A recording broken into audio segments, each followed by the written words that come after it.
This is episode 94 of Teacher Approved. You're listening to Teacher Approved, the podcast helping educators elevate what matters and simplify the rest. I'm Heidi. And I'm Emily.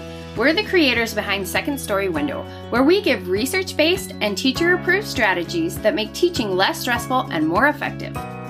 You can check out the show notes and resources from each episode at secondstorywindow.net. We're so glad you're tuning in today. Let's get to the show. Hey there, thanks for joining us today. In today's episode, we're talking about ways to make your teacher morning routine at school more productive. And we have a teacher-approved tip for getting in a little more planning time in your day. We start our episodes with a morning message, just like we used to do at morning meeting in our classrooms. This week's morning message is, what do you do in the morning before students arrive to set the day up for success? And we have some awesome responses from our community. Teresa says, open everything on my computer that I need to teach for the day so I can use my smartboard. Then open Windows and turn on fans. Oh, so fun. Double check all copies are made. Stephanie said, make a to-do list. Oh, very smart. Finish adding to anecdotal records and paperwork I can't get done with students around, and finish my coffee and eat breakfast. Kristen says, drink my coffee with calming music and set my intentions for the day. That sounds very peaceful. Yes, that's probably a great way to start your day. Katie says, double check that my stations are set up and ready to go. Open any web pages for teaching, calming music, cup of tea, greet the students and parents as they arrive. Natalie says, I organize my desk, get my papers ready for the day, check emails, and play my Positive Feels playlist until I start morning duty. Oh, morning duty's a rough one. Yes, but a good playlist can help a lot. Yeah. Tim says, write my morning message, get materials ready for the day, open web pages, and anything else that helps to make transitions go smoothly. So smart to think about those transitions ahead of time. Mm-hmm. And Angela says, I pass out all the work for the day, placed in a basket for each pod in the order we'll use it, and open all the lessons, websites, etc. I need. It eliminates a lot of off-task behavior and downtime. I love that. I had never thought of passing out all of the day's papers ahead of time. No, never. So you have a little basket at each table, and then you can just pass them all out in the morning? Yeah, as long as you have a method to keep that organized, I think that's brilliant. Gary says, I make sure everything is set for the following day before I leave so that all I have to do is turn on my computer and smartboard. I don't want to rush around at the last minute. I think that's the dream. Yeah, that's living right. Way to go, Gary. And PJ very relatably said, I struggle here because I'm always rushing to get to the gym to start the day. I feel like I start the day behind. I have my own kids to get to school and I'm not a morning person, but I do have a math worksheet to give out as students are making lunch choices and preparing for math. We get it. Mornings can be so hard. So hopefully some of the tips in this episode will help those of you who are feeling like PJ. So let's get right into the content today. We are back today to talk more about the wonderful world of morning routines. And as a teacher, you really have 3 morning routines to manage. You have the morning routine that gets you up and going. You have your teacher morning routine of what you do at school before your students arrive. And then you have a routine for your students to follow to start the day. Last week, we shared 10 tips for creating that morning routine that gets you out the door. If you missed it, make sure to go back and listen to episode 93. So in today's episode, we're diving into that second morning routine. What do you do at school for your teacher morning routine before the students arrive? So to start with, I have to be honest about what my teacher morning routine looked like. Okay, we're nothing if not honest here. It was routine in the sense that I did do it every day, but it wasn't anything that I would recommend copying. I'd come into my classroom, turn on the computer, and then I would just decide which fire needed to be put out first. Did I have a bigger deadline to plan a lesson or make copies or tidy my room or respond to a parent email? I triaged my way through the morning by hopping from my most urgent tasks to my less urgent tasks. And I just thought that's what you did. Honestly, it is probably what most people do. It never occurred to me that there was something else I could do, that I could take control of my tasks instead of letting my tasks control me. And even when we were teaching preschool, I didn't have a specific process in the morning. It boiled down to doing whatever was necessary for me to feel like I had a handle on the chaos that was about to walk through the door. But I handled it so haphazardly, I was left feeling chaotic, even if the kids weren't being chaotic. Right. And for me, I think one of the big roadblocks to a successful teacher morning routine was that I usually planned too much to do in the morning before students arrive. I'd tell myself, I'll just do that in the morning when I wanted to leave after school. And then, surprise, I wouldn't have enough time to do all that I needed to do, or there'd be a line in the copy room, which was a frequent problem at my school, or some other thing would disrupt my plans. And then I'd be starting the day flustered instead of prepared. So that is far from an ideal morning routine to start your day. Yes, so we are definitely not the experts at this. But as Emily and I have been talking about this problem, we have come up with some steps that might help you and us change our mornings from frantically hustling to get everything ready to intentionally opening the doorway to a productive and peaceful day. As we mentioned in last week's episode, we want routines that serve us, not the other way around. When we rely on default routines, we're probably wasting a lot of time, energy, and resources. So let's kick default routines to the curb and start building some intentional routines. And if you haven't listened to last week's episode, definitely check that out because a lot of those tips will apply to your teacher morning routine as well. And for our discussion today, we're defining a routine as a sequence of events that happen at a particular time for a particular purpose. So your morning teacher routine likely has the purpose of getting yourself and your materials ready for the day ahead. And in order to meet that purpose effectively, you need to know what steps are required to get everything ready. So we recommend starting with a clear understanding of what has to happen in your classroom each morning. Think about everything that you do from the time you unlock your door until it's time to start teaching, and then start writing it down. So you've got to turn on your computer, open all the tabs that you need for the day. You have to check your email, check your calendar and your plan book. You may have pencils to sharpen, copies to make, papers to grade. Just write it all down. If you're already back in school, it may be helpful to keep this list going for a few days. For example, maybe you have grade level science rotations on Tuesday and Thursday, so you find that most of your Tuesday and Thursday mornings are taken up with prepping materials for science experiments. But if you make your list on a Wednesday, you might forget that you have to do that twice a week. Spending a few mornings listing your tasks can help you pinpoint details you might otherwise overlook. And once you have a list of tasks you do in the morning, the first thing you need to do is give yourself a pat on the back because dang, you do a lot. It's true. You're all doing so much. You definitely deserve a raise. Well, unfortunately, we can't give you a raise in pay, but we can give you the next best thing, 2 thumbs up. Yeah, well done, except this is a podcast, so they can't see that. Well, just know in your heart that we've got 2 thumbs up for your general awesomeness. Look, I'll do it too. Now 4 thumbs up. Woohoo! And if you think a thumbs up is the next best thing to a pay raise, you are cut out to work in the district. But back to our to-do lists. Once you've got your list of tasks that have to be done, you need to decide when they should be done. A productive morning is largely dependent on what you get done after school the previous day. And what you get done after school is largely dependent on what you get done during planning time. So the effectiveness of our mornings is largely determined before we even leave school the day before.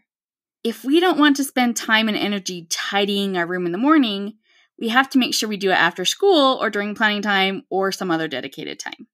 Or maybe you love tidying your room in the morning because it doesn't take much brain power and you have more energy than you have brain power in the morning.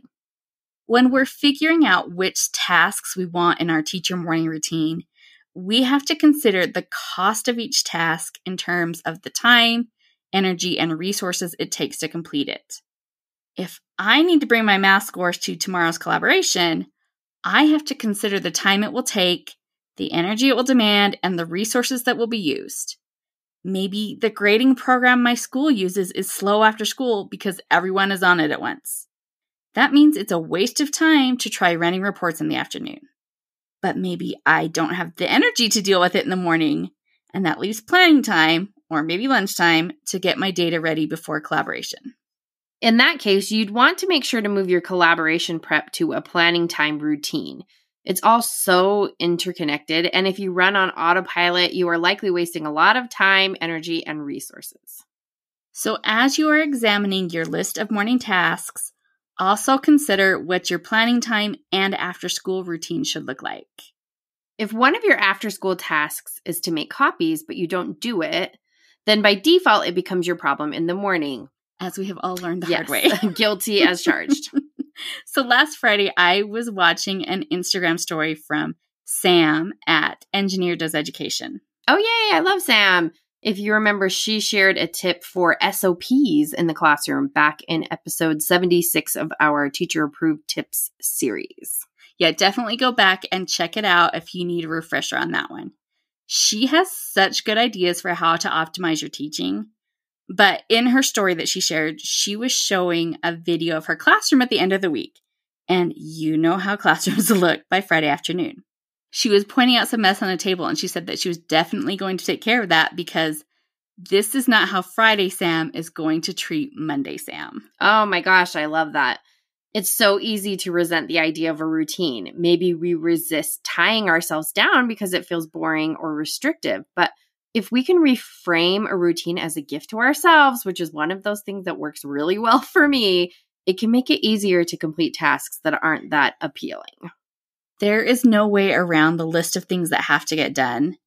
And since we have all this stuff to do, let's make what we do count. Hey there, teacher friend. Do you have a question or concern that could use a teacher-approved solution? We'd love to help you out by answering your question here on the podcast. You can submit your questions to hello@secondstorywindow.net and put podcast question in your subject line. We can't wait to hear what's on your mind. So once you have listed all of the tasks that you need to accomplish and you've decided which ones actually have to be done in the morning, the next step is to sequence them. So one way to do that is to rank your tasks in order of importance. But that actually might not be the most effective way to sequence your list. So let's say your top priority task is getting copies made for the day, and your next priority task is sharpening pencils. You can do that at the same time because the sharpener next to the copy machine may happen to be better than the one in your classroom that just chews up pencils. I've had that sharpener. But then the fifth thing on your list is to cut construction paper for a lesson on antonyms. And once you get to that point of your list, that means going back to the workroom. It would have just been way more efficient to cut the papers while you were in the workroom in the first place. As you're sequencing those morning tasks, look for things you can batch. Do similar tasks at the same time or things that need to be done in the same place at the same time. Because batching really helps cut down on running around and helps keep you focused. And as you are sequencing your morning tasks, you also need to consider if some of your mornings during the week look different than others. Maybe you tend to get to work later on Tuesdays because your partner leaves early on Tuesday mornings and you're getting the kids ready by yourself. Maybe you have crosswalk duty on Friday, and instead of prepping a math lesson, you're holding a stop sign in the street, which is a whole other conversation, but we'll just carry on. Or maybe you have collaboration before school on Wednesdays, and that means the whole faculty is trying to use the copier in the 5 minutes before the bell rings. Been there. Those disruptions have a big impact on how much you can get done in the morning. And that means your morning routine might look different depending on the day. This is the sort of thing that used to derail my organization as a teacher. Because I wasn't accounting for these disruptions in my routine by planning ahead, I still had the same amount of work to get done on a morning with a before school IEP as I did on a morning when I had 30 minutes to prep for the day. If you know you're going to have a disrupted morning, you have to prepare for that ahead of time. That means staying later the day before, or it might mean you need a different approach to your morning tasks. Yeah, you might need to look at your mornings across a whole week instead of day by day. So obviously there are some things that have to be done every day. You have to turn on your computer, post your morning message, change the date on the board, or the kids will freak out. You can't do those ahead of time. So you can make those types of tasks the core of your morning routine, but maybe you can push the other tasks into a larger routine. Right. Maybe Monday mornings I do my core daily tasks, and then I spend the rest of the morning tidying my room. And that's the only time I do a big organization during the week. Maybe Tuesday mornings I have faculty meetings, so I only have time for my core morning tasks. But Wednesday mornings, instead of making one set of copies a day, I make all the copies I need for math between now and next Wednesday. I think it makes sense to plan around the schedule you actually have instead of the schedule you usually have. And as you can see, everyone's morning tasks are going to be very different. Even teachers at the same school in the same grade are going to have different mornings. But there is one thing that likely everyone could use, and that is a written list. I have no problem with my regular to-do list. I love a to-do list. But for some reason, I resist writing down steps for my routines. I think I tell myself that because it's part of a routine, I'll just remember, but I do not if it's not a habit yet. A written list keeps you from forgetting, but it also saves you from wasting time and energy deciding what to do first. It can be so freeing to know that you have a clear plan to help you move through the morning in a productive way instead of floundering from task to task. So we are all going to write it down, including me. I already wrote it on my sticky note and put it on my mirror. So you put your list where you will actually reference it. If you are a digital planner, there are tons of to-do list apps that you can use, or even a Google Doc works great. Or you could keep it simple and write it on a Post-it note and stick it on your computer. Or get fancy and print it out and laminate it. Use whatever format works best for you, but just remember that this is going to have to adapt. You're going to have to tweak it over time. So you'll want to make it easy to add any adjustments. If you are a laminator and you laminate your list, it's hard to edit your steps, and that could lead to you stopping using your list altogether. So unless you really like printing and laminating things and want to do it over and over and you're happy to have an excuse to do that, you might want to hold off on making a permanent list. And while you are doing yourself a favor and creating a thought-out morning routine list, do yourself another favor by putting an easy win at the top of that list. Yeah, maybe your first step is just to refer to your list. Ha! Then you get to start by checking a task off right away. Done. Look at that. You're practically finished with your tasks already. Or you're on your way anyway. Well, that's something. We'd love to hear your thoughts on your teacher morning routine before students arrive. Come join the conversation in our Teacher Approved Facebook group. Now let's talk about this week's Teacher Approved tip. Each week we leave you with a small, actionable tip that you can apply in your classroom today. This week's Teacher Approved tip is create an extra planning time. So I want to start by saying that this may not fly at your school, but I really hope it's something that you can make work if it seems like it would be useful for you. Okay, so I liked to use my planning time and my after-school work time on Fridays to prepare for the next week. I think a lot of teachers do that. But in order to do that, I needed to have actually planned the next week. So I claimed the half hour before lunch on Fridays as my unofficial next week planning time. In our daily schedule, that was normally the time we would do a phonics lesson, so I used that time on Fridays for a phonics review. And please note that when I say review, I am actually spelling it VIDEO. So each week, I picked an episode of the PBS series Between the Lions for my class to watch while I worked on planning. And you know what? It was epic. It worked so well. I could be a lot more intentional with my work time on Friday because I knew what needed to get done for the next week. And the kids enjoyed the video so much they didn't realize they were learning. Between the Lions is such a good series, especially the first couple seasons. So it wasn't like you were putting on an episode of Arthur, which is entertaining but not particularly educational. Plus, I have to admit it felt like a bit of a win. After so many years of being at the mercy of the education machine, it was nice that for at least 30 minutes a week, I was actually making that system work in my favor instead of mowing me under like it usually did. If there's a spot in your schedule where you can add in a little video review, take advantage of adding an extra planning time to your week. But only if you won't get in trouble. Don't get mad at us. To wrap up the show, we are sharing what we're giving extra credit to this week. Emily, what gets your extra credit? I'm giving extra credit to the Untitled Goose Game for the Nintendo Switch. Now, Heidi's laughing because I am not a video game player like at all. Like my kids don't like to play Mario Kart with me because I can't. I'm always running into the walls. Like I'm just not into gaming at all. But my kids really enjoy it, and I just thought it would be good if there was something we could play together sometimes that we could all just enjoy doing that together. And I wanted a game that was made for playing together and also that it wouldn't matter too much that I don't have very good video gaming skills. So I did a little research and I discovered this game. And now the premise of the game is that you are a goose. And I think it's supposed to be in Britain, clearly.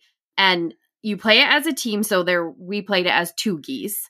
And we had a to-do list that we were working on together. And it is a to-do list of mischief.